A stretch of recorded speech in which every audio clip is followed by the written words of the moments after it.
A bright young teenager named Jason Evans is about to face an event that will change his life and the lives of those around him.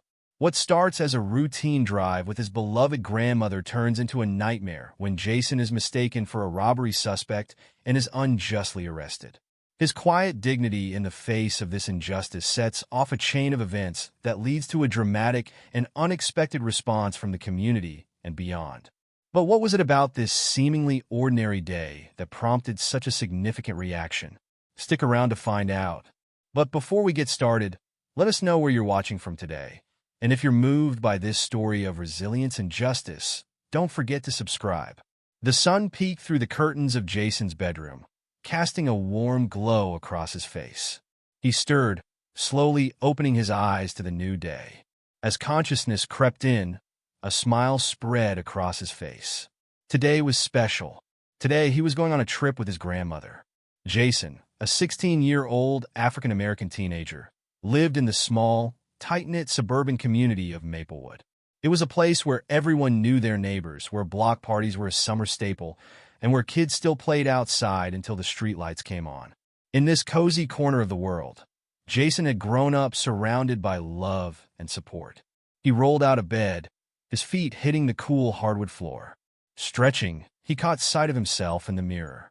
Tall for his age, with a lean build and warm brown eyes, Jason had an easy smile that seemed to light up any room he entered.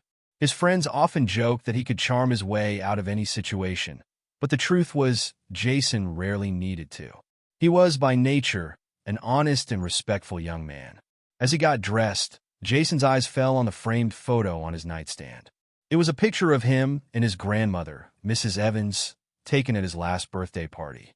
Despite the stark contrast in their skin tones, Jason's deep ebony next to Mrs. Evans' fair complexion, their matching smiles told a story of love that transcended color.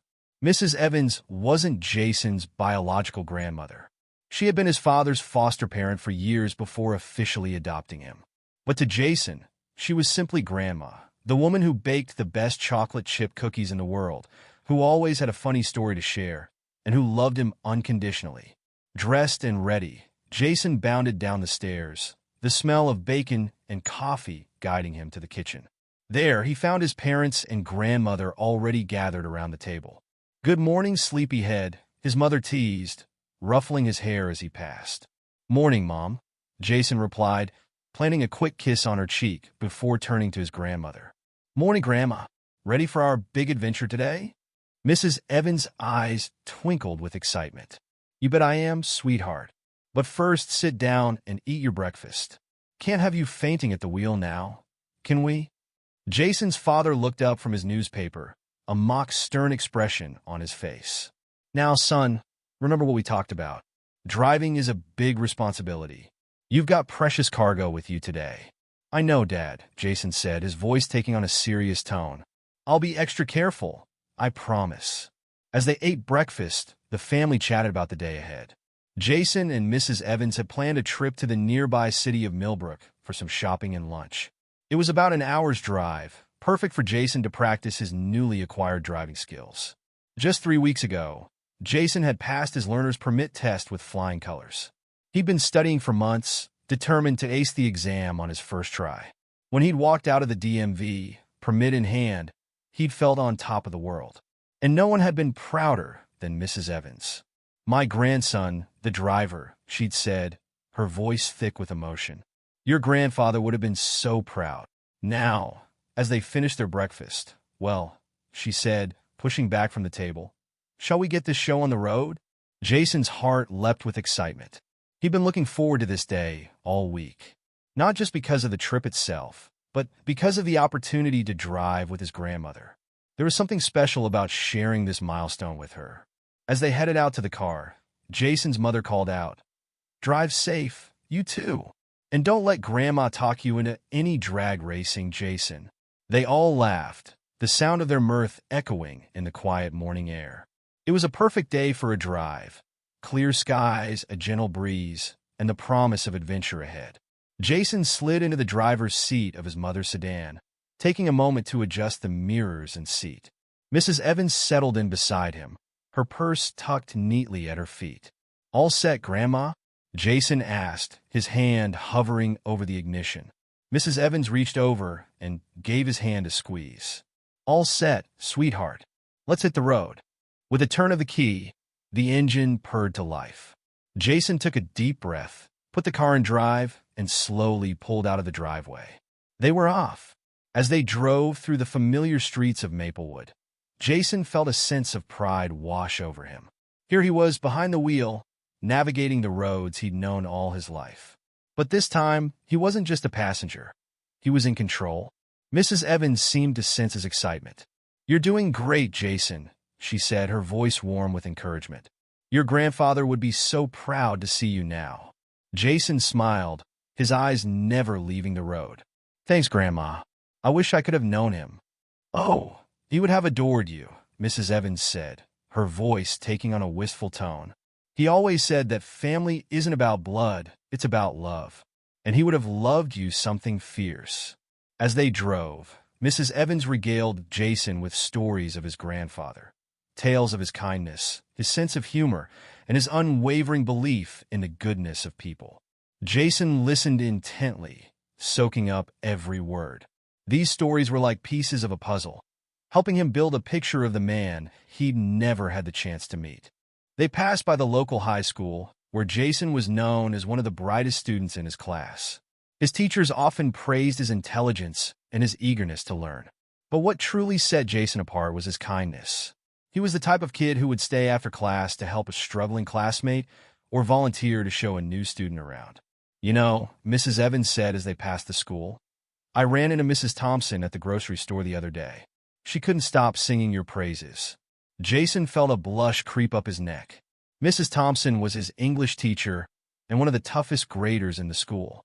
"Really? What did she say?" "Oh, just that you're one of the most promising students she's ever had," Mrs. Evans said casually, but Jason could hear the pride in her voice. "She said your last essay on To Kill a Mockingbird was college-level work." Jason's blush deepened. He worked hard on that essay, staying up late to perfect every paragraph. To hear that Mrs. Thompson had liked it meant more to him than he could express. As they drove through the center of town, they passed by the community center where Jason volunteered on weekends. He taught basic computer skills to seniors, helping them navigate the internet and stay connected with far-flung family members. "Remember to slow down a bit here, honey," Mrs. Evans reminded gently as they approached a school zone. "There's always a police officer around this corner." Jason eased off the accelerator, bringing the car to the posted speed limit. As they rounded the corner, sure enough, there was a police cruiser parked on the side of the road. The officer inside gave them a friendly wave as they passed. "Good eye, Grandma," Jason said, impressed by her observation skills. Mrs. Evans chuckled. "When you get to be my age, you notice these things. Plus, I've been driving these roads for longer than you've been alive."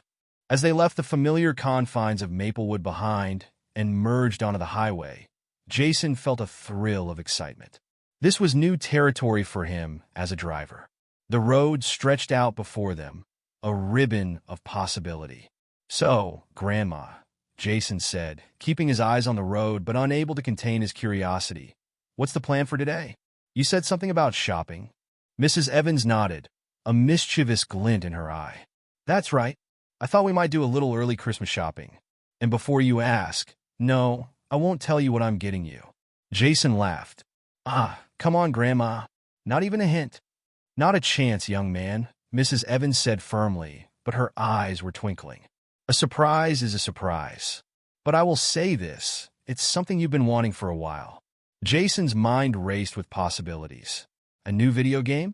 That jacket he'd been eyeing? Or maybe... But no, it couldn't be. He pushed the thought aside, focusing back on the road. As they drove, the conversation flowed easily between them. They talked about Jason's plans for college. He was hoping to study engineering at the state university, and Mrs. Evans' latest adventures in her book club. "You wouldn't believe the debate we had over The Great Gatsby last week," Mrs. Evans said, shaking her head.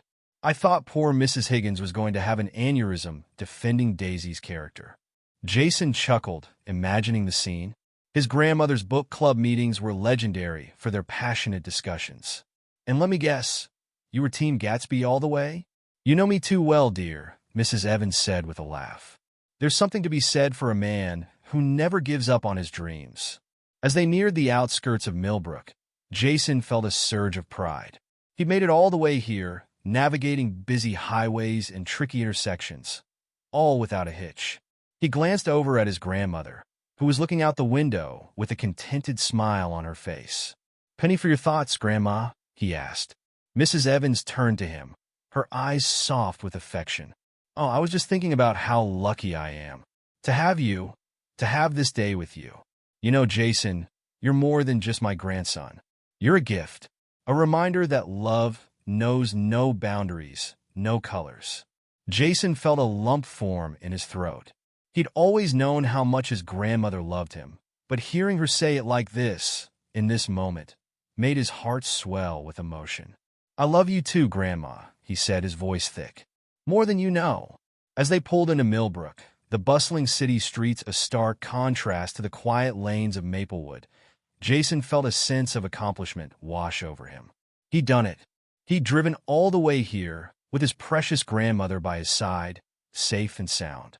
Little did he know that this peaceful, joyous morning was about to take a turn he could never have anticipated. As they drove through a quiet neighborhood, looking for a parking spot near the shopping district, neither Jason nor Mrs. Evans noticed the police cruiser that had just turned onto the street behind them. They were laughing at one of Mrs. Evans' jokes, the sound of their shared mirth filling the car, when suddenly the world around them erupted in a cacophony of sirens and flashing lights. Jason's heart leapt into his throat as he looked in the rearview mirror, seeing the police car right behind them, lights blazing. His hands tightened on the steering wheel, knuckles turning white. "What's happening?" Mrs. Evans asked, her voice laced with confusion and concern. I don't know," Jason replied, his mind racing. Had he been speeding without realizing it? Had he run a stop sign? With shaking hands, he signaled and pulled over to the side of the road, his heart pounding in his chest. As he put the car in park, he took a deep breath, trying to calm his nerves. "It's okay, Jason," Mrs. Evans said, reaching over to pat his arm reassuringly. "I'm sure it's just a misunderstanding. We haven't done anything wrong." Jason nodded, grateful for his grandmother's calm presence. But as he watched the police officer approach in the side mirror, a cold feeling of dread settled in the pit of his stomach. Something about this felt wrong, very wrong. And in that moment, as the officer rapped sharply on the driver's side window, Jason's perfect day took a turn that would change his life forever. As Jason's hand reached for the window control, his fingers trembling slightly, the quiet Millbrook neighborhood around them erupted into chaos. Sirens wailed in the distance, growing louder by the second. Jason's eyes darted to the rearview mirror, watching as another police cruiser sped past them, its lights flashing urgently. "What on earth is going on?" Mrs. Evans muttered, her brow furrowed with concern. Before Jason could respond, the officer who had pulled them over was at his window, his face a mask of stern authority. "Driver, step out of the vehicle now," he barked, his hand resting ominously on his holstered weapon. Jason's heart raced, his palms sweaty against the steering wheel. "Oh, officer," he stammered. "What's the problem? Did I do something wrong?" The officer's eyes narrowed, his voice sharp and commanding. "I said, step out of the vehicle. Now!" Mrs. Evans leaned forward, her voice calm, but edged with worry. "Officer, please. My grandson is just learning to drive. If he's made a mistake, I'm sure dash." "Ma'am, stay out of this." The officer cut her off, his gaze never leaving Jason. "Young man, this is your last warning. Exit the vehicle with your hands where I can see them." Jason's mind whirled, trying to make sense of the situation. He had followed all the traffic rules, hadn't he? Was it because he was driving in an unfamiliar neighborhood? Or was it? No, he pushed the thought away, not wanting to believe it could be that simple, that cruel. With shaking hands, Jason unbuckled his seatbelt. "Grandma," he said, his voice barely above a whisper, "it's going to be okay. Just stay calm, all right?" Mrs. Evans nodded, her face pale with worry. "Be careful, Jason. I'm right here." Jason took a deep breath, then slowly opened the car door. As he stepped out, the cool air hit him like a slap, making him acutely aware of every sensation. The rough asphalt under his feet, the slight breeze ruffling his hair, the pounding of his heart in his chest. "Hands up!" the officer shouted, and Jason complied immediately, raising his trembling hands above his head. It was at that moment that Jason noticed the second police cruiser had turned around and was now parked behind them, its lights still flashing. Another officer emerged, his hand also on his weapon. "What's going on?" Jason asked, his voice cracking slightly. "Please, I haven't done anything wrong." The first officer approached him cautiously, as if Jason were a dangerous criminal rather than a scared teenager. "We received a report of an armed robbery at a convenience store 2 blocks from here," he said, his voice cold and professional. The suspect was described as a young African-American male driving an older model sedan. "You match that description." Jason's blood ran cold. A robbery? Him? It was absurd, unthinkable. He opened his mouth to protest, but before he could speak, the officer continued. "Turn around and put your hands behind your back," he ordered. "But I didn't dash," Jason began, only to be cut off. "Now," the officer barked, and Jason, terrified and confused, had no choice but to comply. As he turned, facing his grandmother's car, Jason caught sight of Mrs. Evans' face through the windshield. Her eyes were wide with fear and disbelief, her hand pressed against the glass as if she could reach out and protect him. The cold metal of handcuffs clicked around Jason's wrists, the sensation so alien and terrifying that he felt his knees go weak. This couldn't be happening. It had to be a mistake, a terrible misunderstanding. "Officer, please," Mrs. Evans' voice called out as she hurriedly exited the car, her usual grace replaced by urgent, jerky movements. "There's been a terrible mistake. My grandson and I just arrived in town. We've been driving for over an hour. He couldn't possibly have been involved in any robbery." The second officer moved to intercept Mrs. Evans, his hand outstretched. "Ma'am, I'm going to need you to stay back. This is an ongoing investigation." "Investigation?" Mrs. Evans' voice rose, a mix of indignation and fear. "The only thing you need to investigate is why you're treating my grandson like a criminal. We were on our way to go shopping, for heaven's sake." Jason stood frozen, the cold metal of the handcuffs biting into his wrists. His mind raced, trying to process what was happening. He had gone from excited new driver to suspected armed robber in a matter of minutes. The absurdity of it all would have been laughable if it wasn't so terrifying. "Grandma," he called out, his voice shaking, "it's okay. I'm sure they'll sort this out. Just stay calm, please." But calm was the last thing on Mrs. Evans' mind. Her usual gentle demeanor had been replaced by a fierce protectiveness that Jason had never seen before. "I will not stay calm while you manhandle my grandson," she snapped at the officers. "He's a high school student, for goodness sake. An honor roll student. He doesn't have a criminal bone in his body." The first officer, who had handcuffed Jason, turned to face Mrs. Evans. His face was a mask of professional detachment, but there was a hint of uncertainty in his eyes. "Ma'am, I understand you're upset, but we have to follow protocol. Your grandson matches the description of a suspect in an armed robbery." "A description?" Mrs. Evans scoffed. "Let me guess. Young, black, and male? Do you have any idea how many people they could describe? My Jason has never been in trouble a day in his life." As the argument continued, Jason felt a growing sense of panic. He had heard stories about situations like this, stories of misunderstandings that turned tragic, of innocent people who ended up hurt or worse because of snap judgments and racial profiling.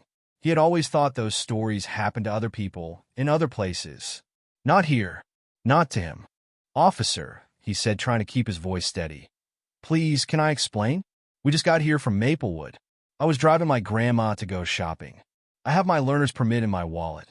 You can check it. Please." The officer turned back to Jason, his expression unreadable. "We'll check your ID back at the station. Right now, you're coming with us for questioning." Jason's heart sank. The station? This was spiraling out of control faster than he could have imagined. He looked at his grandmother, seeing the fear and anger in her eyes, and felt a wave of guilt wash over him. This was supposed to be a fun day out, a chance for him to show off his new driving skills. Instead, it had turned into a nightmare. As the officer began to lead Jason towards the police cruiser, the reality of the situation hit him full force. He was being arrested, Him, Jason Evans, who had never so much as gotten a detention in school. The unfairness of it all made him want to scream, to fight back, to do something. But he knew that would only make things worse. "Wait!" Mrs. Evans called out, her voice cracking with emotion.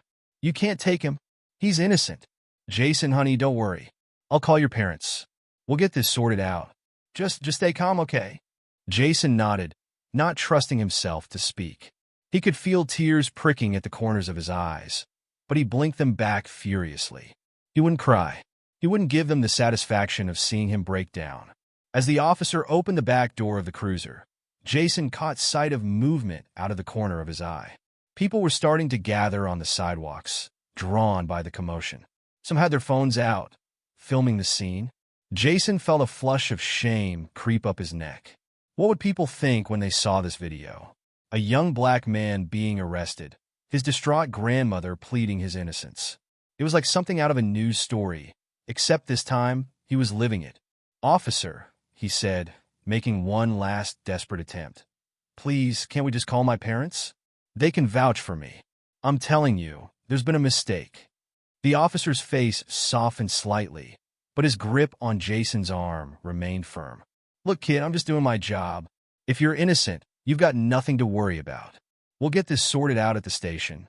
As Jason was about to be placed in the back of the police car, he heard his grandmother's voice, strong and clear despite the tremor of fear. "Jason, remember what I taught you. Stay calm, be respectful, and know your rights. I'll be right behind you. I promise." Jason nodded, swallowing hard against the lump in his throat. As the car door closed behind him, he caught one last glimpse of his grandmother. She stood tall, her chin raised defiantly, but he could see the tears glistening in her eyes. In that moment, Jason made a silent vow. He would get through this, he would prove his innocence, and he would make his grandmother proud. The interior of the police cruiser was cold and sterile, the plastic seat uncomfortable against Jason's back. The partition between the front and back seats made him feel caged, trapped. As the car pulled away from the curb, Jason craned his neck, trying to catch one last glimpse of his grandmother. He saw her talking animatedly with the second officer, her hands gesturing emphatically. Even in this nightmare situation, the sight of her fighting for him brought a small measure of comfort. As they drove through the streets of Millbrook, Jason's mind raced. How had this happened? One minute, he was enjoying a drive with his grandmother, feeling proud of his newfound driving skills. The next, he was in the back of a police car, accused of a crime he didn't commit. The unfairness of it all made his chest tight with anger and fear. "Officer," he said, his voice small in the confined space of the car, "I swear I didn't do anything wrong. There's been a mistake." The officer in the passenger seat turned to look at him, his face impassive. "Save it for the station, kid. We'll sort this out there." Jason fell silent, his heart sinking. He thought about his parents back in Maplewood. By now, his grandmother would have called them. He could imagine their reactions, his mother's panic, his father's controlled anger. They would be on their way soon, he was sure. But how long would it take them to get here? And what would happen to him in the meantime? As they neared the police station, Jason slouched down in his seat, wishing he could disappear.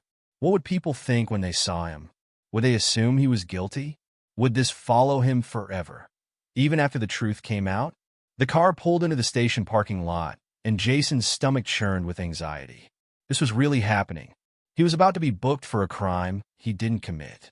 As the officer opened the car door, Jason took a deep breath, trying to steady himself. Remember what Grandma said, he thought. Stay calm. Be respectful. Know your rights.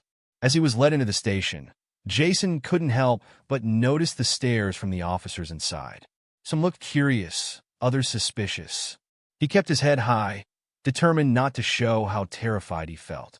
"This way," the arresting officer said, guiding Jason toward the desk. "We're going to book you now." "Book me?" Jason's voice cracked. "But I haven't done anything. Please, can I call my parents?" A new officer behind the desk looked up, his eyes moving between Jason and the arresting officer. "What have we got here, Johnson?" "Possible suspect in the convenience store robbery on Elm," Officer Johnson replied. "Matches the description given by the witness." The desk officer raised an eyebrow. This kid? He doesn't look old enough to drive. I have my learner's permit, Jason said quickly. It's in my wallet. If you just check dash. We'll get to that, Officer Johnson cut him off. First, we need to process you. The next few minutes were a blur of humiliation for Jason. He was fingerprinted, his mug shot taken. Each flash of the camera felt like another nail in the coffin of his innocence. As they took his personal belongings, including his wallet and phone, Jason felt utterly helpless. Please, he said, his voice barely above a whisper. I need to call my parents. Or my grandmother. She was with me. She can tell you I didn't do anything wrong. The desk officer hesitated, looking at Officer Johnson. Maybe we should dash. I don't care about your protocols. Mrs. Evans' voice rang out, her normally gentle demeanor replaced by fierce determination. My grandson is innocent, and I demand that you listen to me. Officer Johnson, the man who had arrested Jason, stood before Mrs. Evans, his face a mask of professional detachment. But beneath that mask, a flicker of doubt had begun to take root. Ma'am, I understand you're upset, but we have to follow procedure. Your grandson matches the description given by the witness. Mrs. Evans' eyes flashed dangerously. A description? You mean young, black, and male? Do you have any idea how many people that could describe? My Jason has never been in trouble a day in his life. As Mrs. Evans continued her impassioned plea, her fingers flew over her cell phone, sending rapid-fire text messages to everyone she could think of who might be able to help. Jason's parents, already on their way, the pastor of their church, the principal of Jason's high school, even the mayor, with whom she'd served on several community committees. Look, Mrs. Evans said, her voice softening slightly as she appealed to Officer Johnson's humanity. Jason is a good boy. He's an honor roll student. He volunteers at the community center. He was driving me to go shopping. For heaven's sake, please just check his alibi. Call our neighbors in Maplewood. They saw us leave this morning. Officer Johnson hesitated, the doubt in his mind growing stronger. I'll see what I can do, ma'am, but I can't make any promises.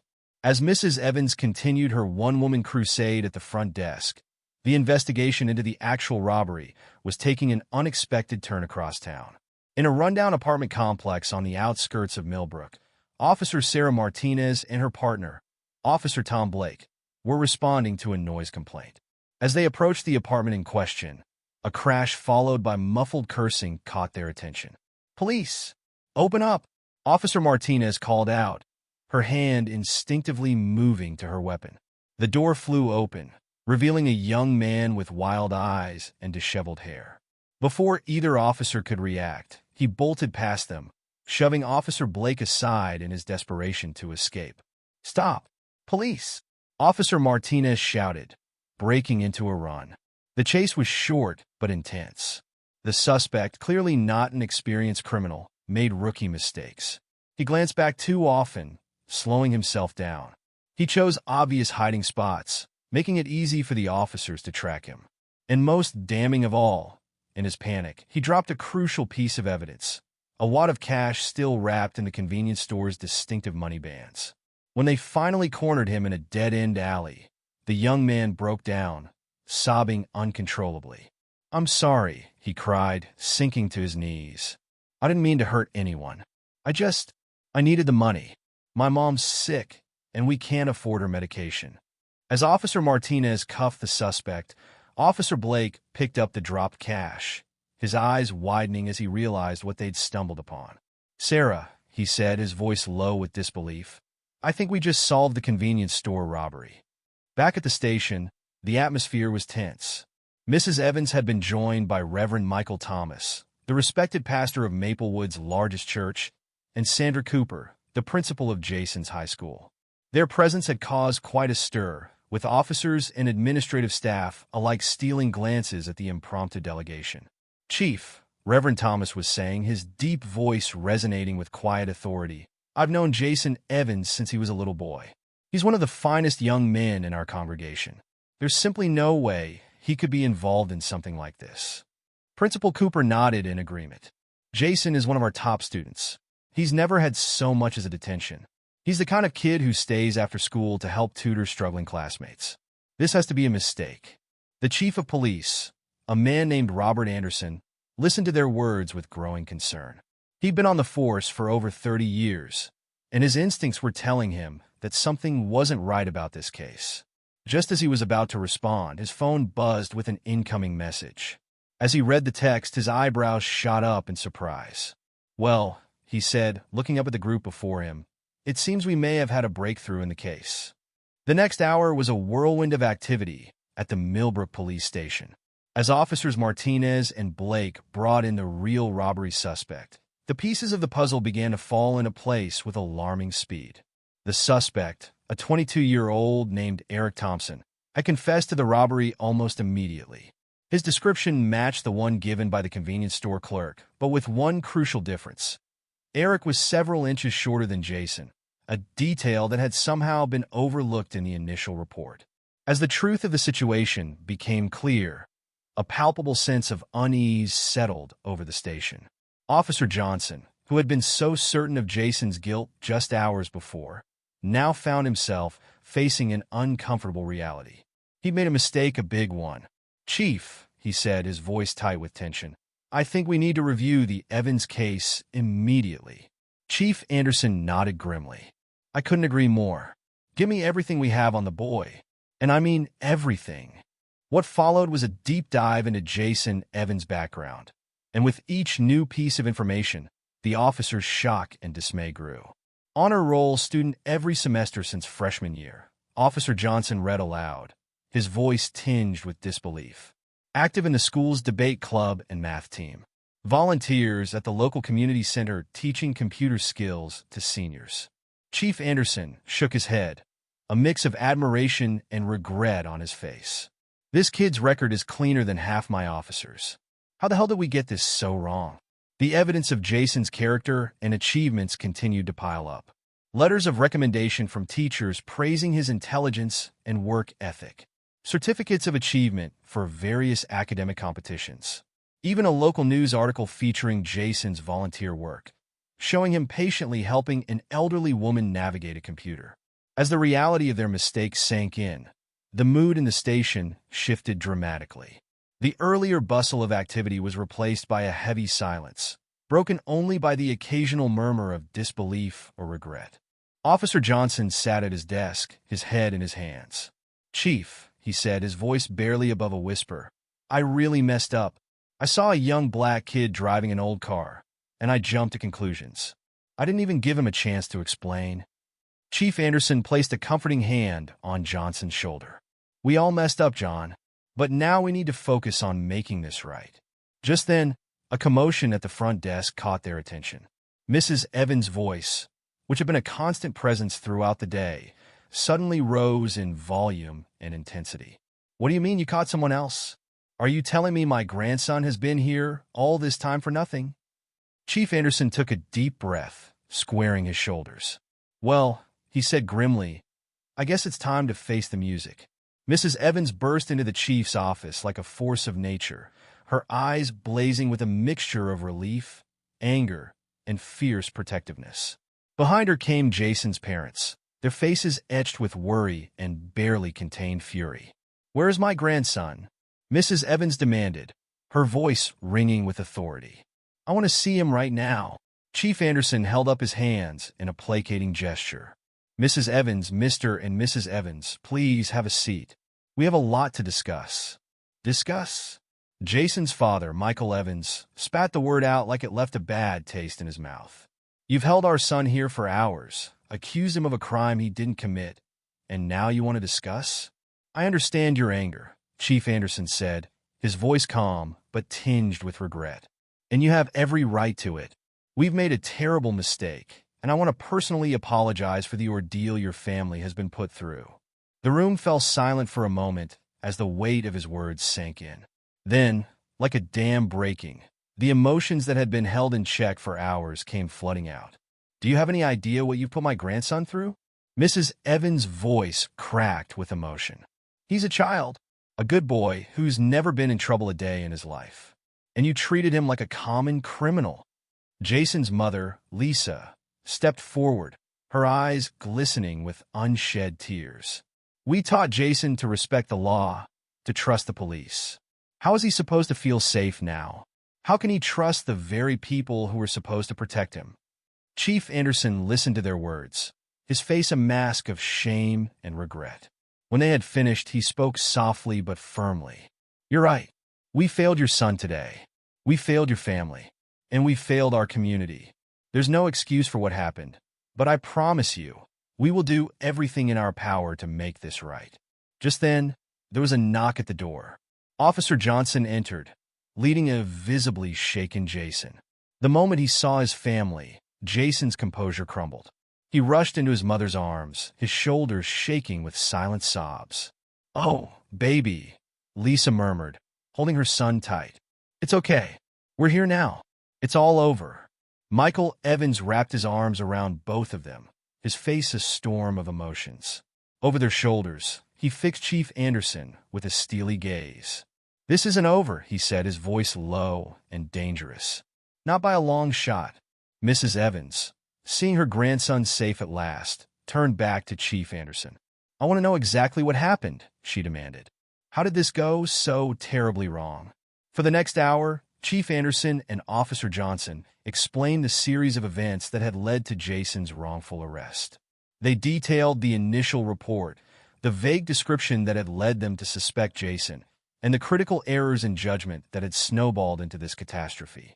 As they listened, the Evans family's anger began to mix with a growing sense of disbelief and horror. The realization that such a grave injustice could occur so easily, based on nothing more than a vague description and hasty assumptions, was deeply unsettling. "So let me get this straight," Michael Evans said, his voice tight with controlled anger. "You arrested my son, a minor, based on a description that could fit half the young black men in this town? You didn't bother to check his alibi or look into his background before throwing him in a cell?"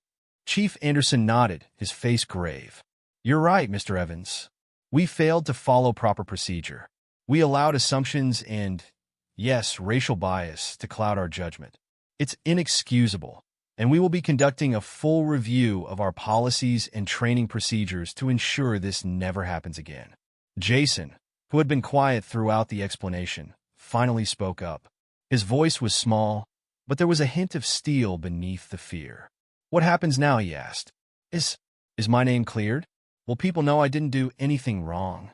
Chief Anderson leaned forward, meeting Jason's eyes directly. "Yes, Jason.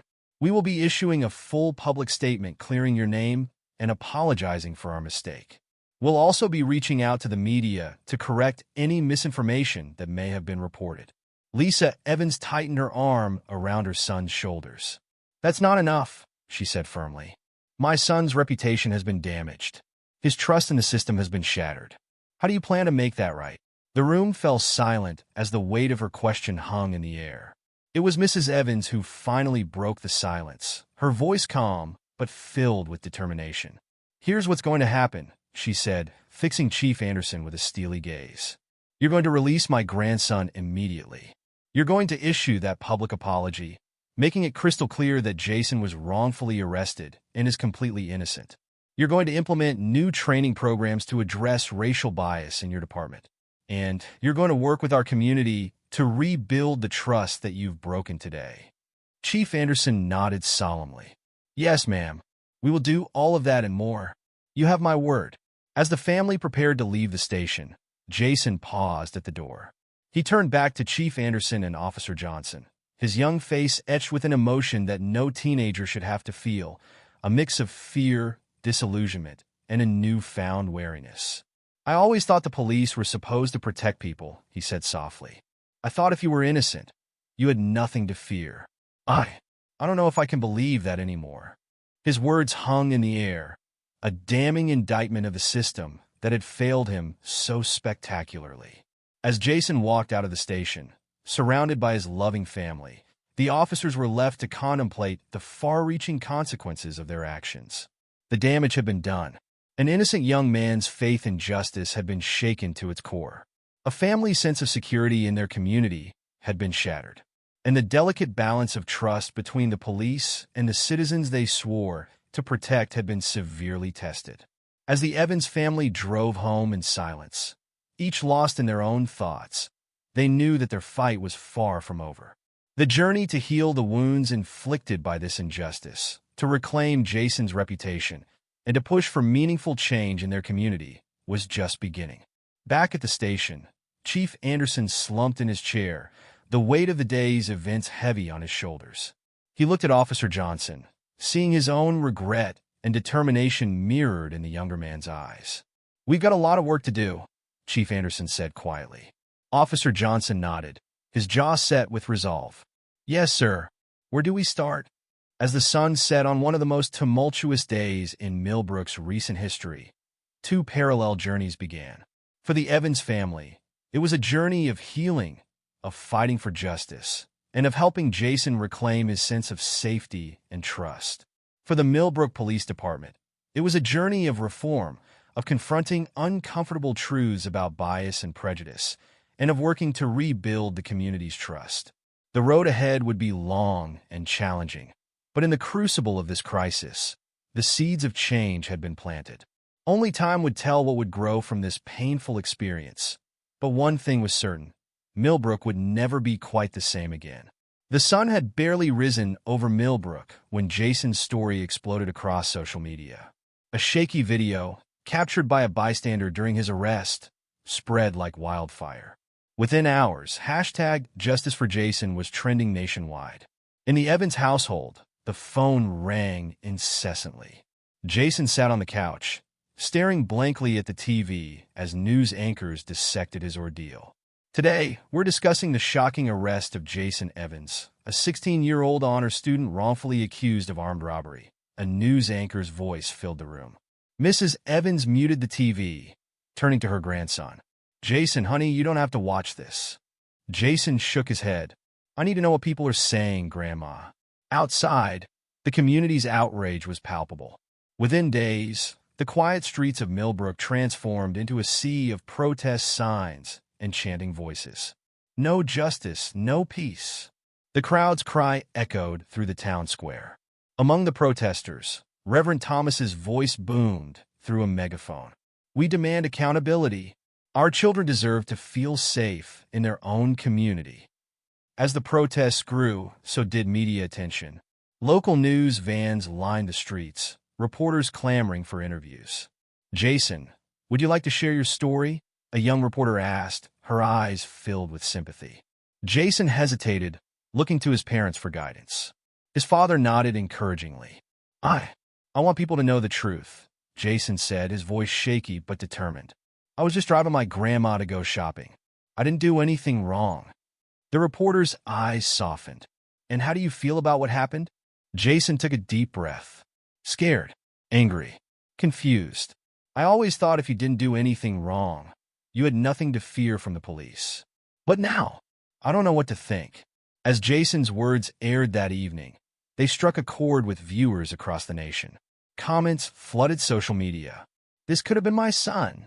How many more innocent kids need to suffer before we see real change? Millbrook PD needs to be held accountable."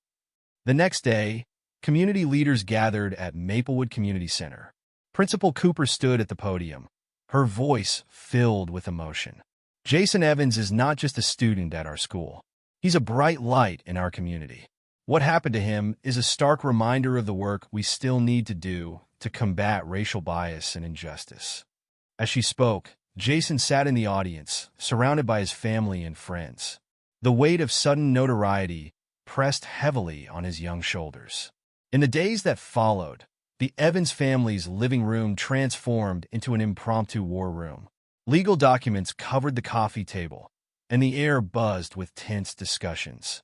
"We need to take legal action," Michael Evans insisted, pacing the room. "What happened to Jason can't be swept under the rug." Lisa nodded, her eyes filled with determination. "Agreed, but we need to consider how this will affect Jason. He's been through so much already." Jason, who had been quietly listening, spoke up. "I want to do it. If it can help prevent this from happening to someone else, then it's worth it."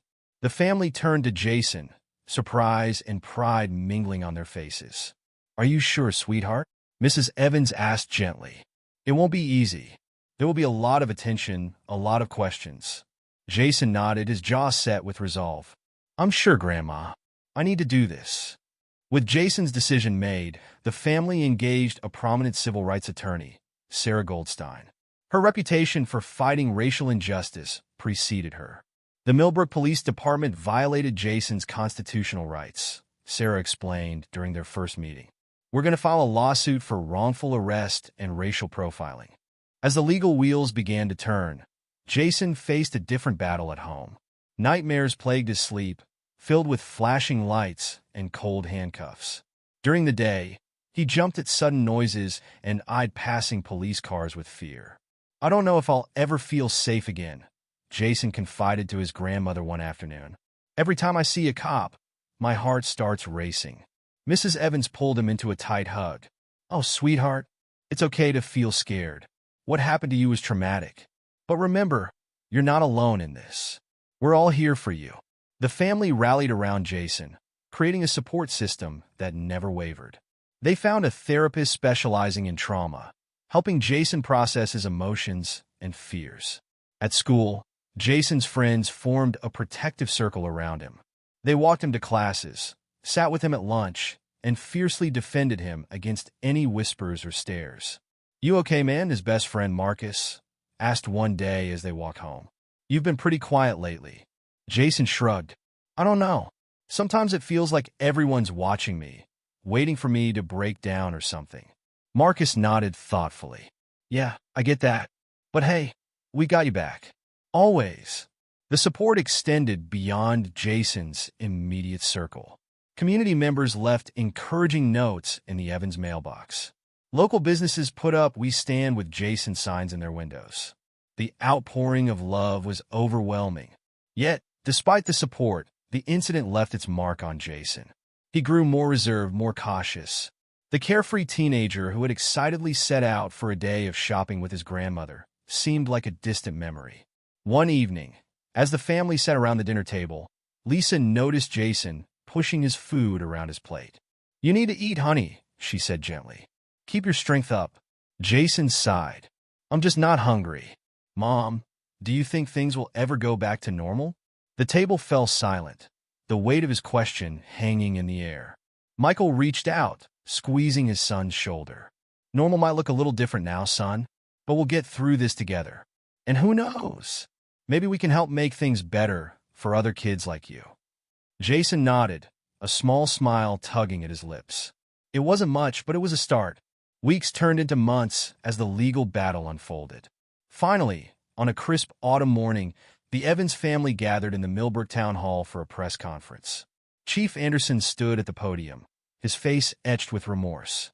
On behalf of the Millbrook Police Department, I want to offer our deepest apologies to Jason Evans and his family.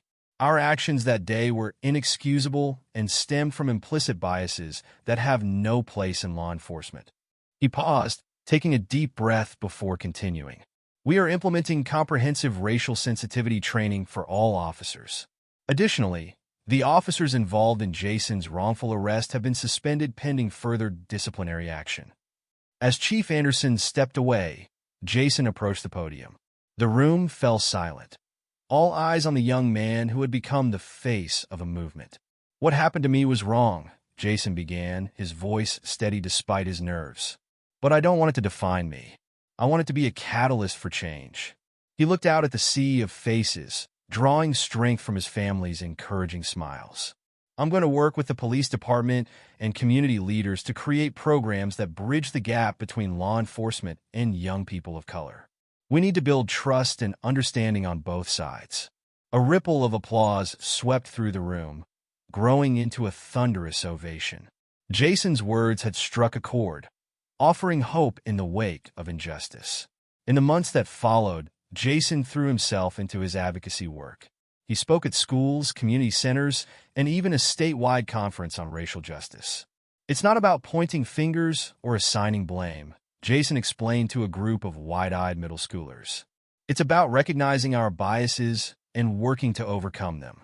It's about seeing each other as human beings first. His efforts didn't go unnoticed. Local news outlets ran features on Jason's work, dubbing him Millbrook's young changemaker. One evening, as Jason sat on the porch swing with his grandmother, she turned to him with pride shining in her eyes.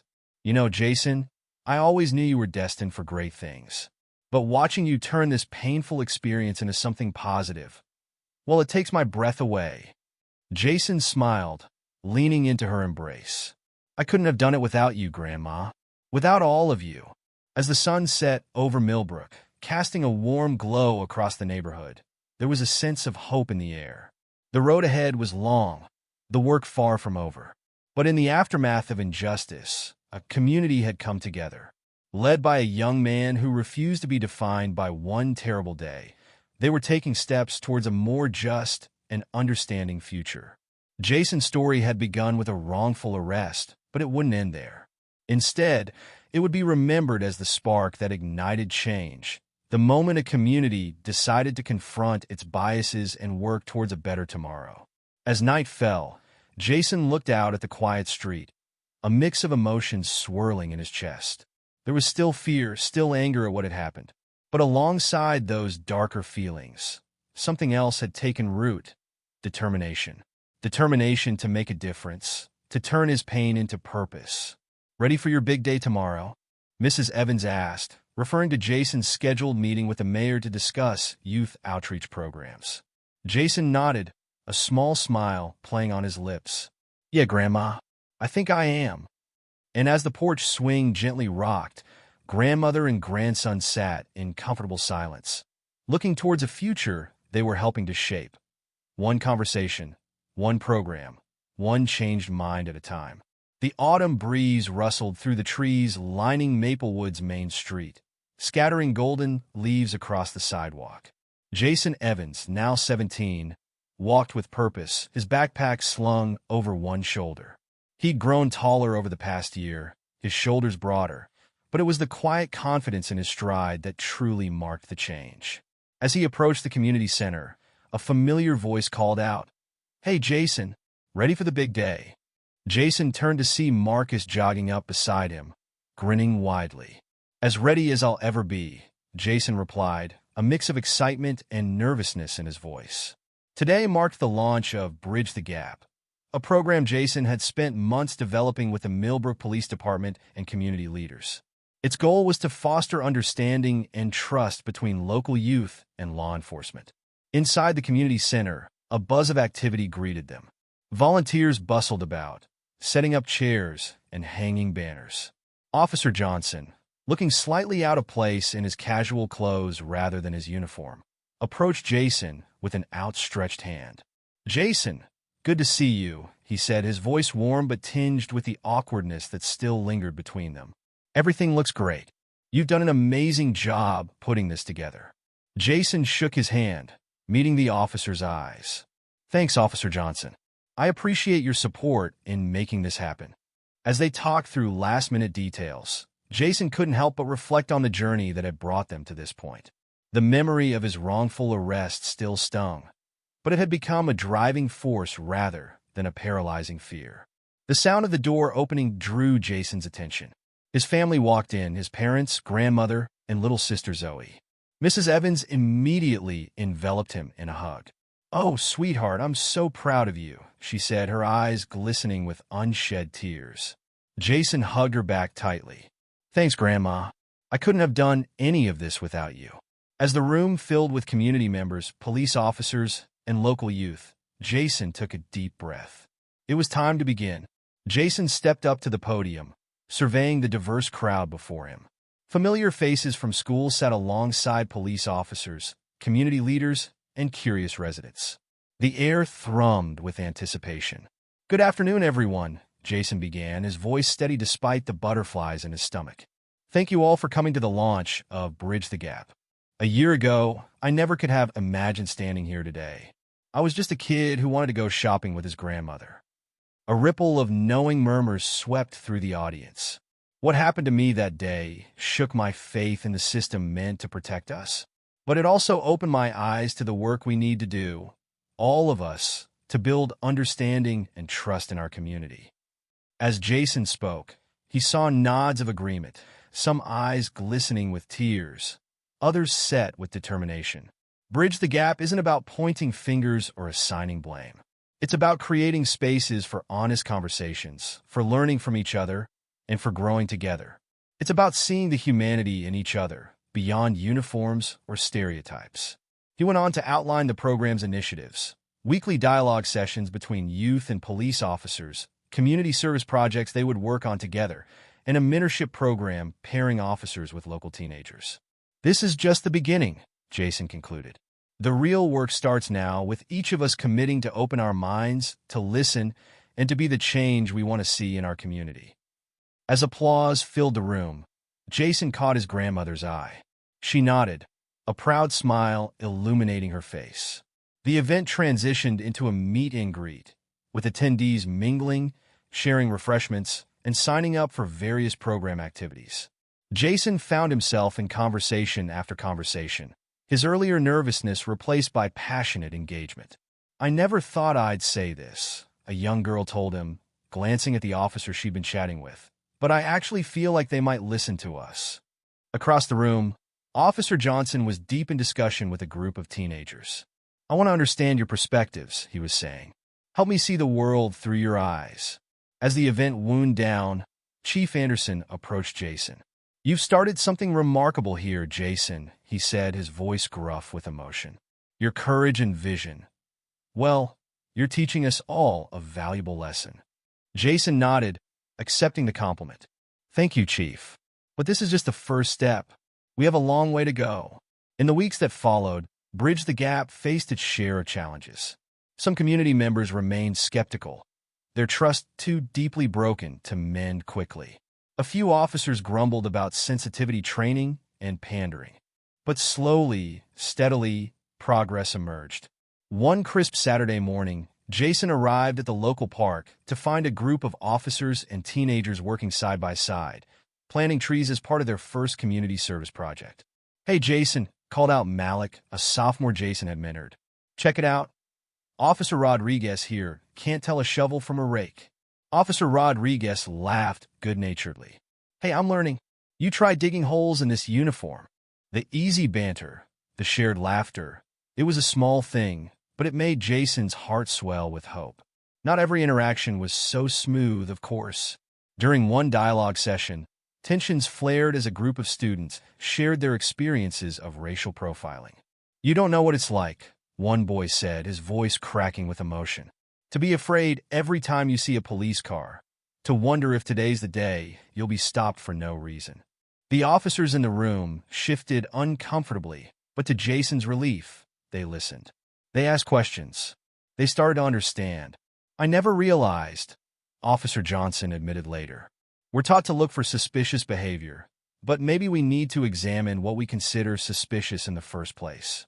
It was moments like these that kept Jason going, even when the work felt overwhelming. There were nights when the weight of responsibility pressed heavily on his young shoulders, when doubts crept in. "Am I really making a difference?" he asked his grandmother one evening, slumped on the porch swing. Mrs. Evans wrapped an arm around him. "Oh, honey, you're doing more than you know. Change doesn't happen overnight, but every conversation, every mind opened, that's a step forward." As months passed, the program grew. More youth signed up for mentorship. Officers began attending school events, not as security, but as engaged community members. The us versus them mentality began to crack, replaced by a growing sense of shared purpose. Jason's efforts didn't go unnoticed. He was invited to speak at conferences, sharing Millbrook's story and the Bridge the Gap model with other communities. His inbox filled with messages from kids around the country, inspired by his advocacy. "Your story gave me courage," one email read. "I reported a bad experience with the police in my town. They're starting an investigation. Thank you for showing me that my voice matters." As the one-year anniversary of Bridge the Gap approached, Jason found himself back in the chief's office at the Millbrook police station. This time, however, the atmosphere was markedly different. "Jason," Chief Anderson said, leaning forward in his chair, "I want to thank you. The changes you've inspired in this department, in this community, they're remarkable." Jason nodded, accepting the praise with a maturity beyond his years. "Thank you, Chief. But I didn't do it alone. Everyone in this community, including your officers, they all chose to be part of the change." The chief smiled. "That's true. And that's why I wanted to talk to you today. We're implementing a new youth advisory board for the department, and we'd like you to be its first chairperson. Jason's eyes widened in surprise. Me? But I'll be heading to college next year. I know, the chief replied. But you can help us set it up, train the next generation of leaders. Your perspective, your experience, they're invaluable.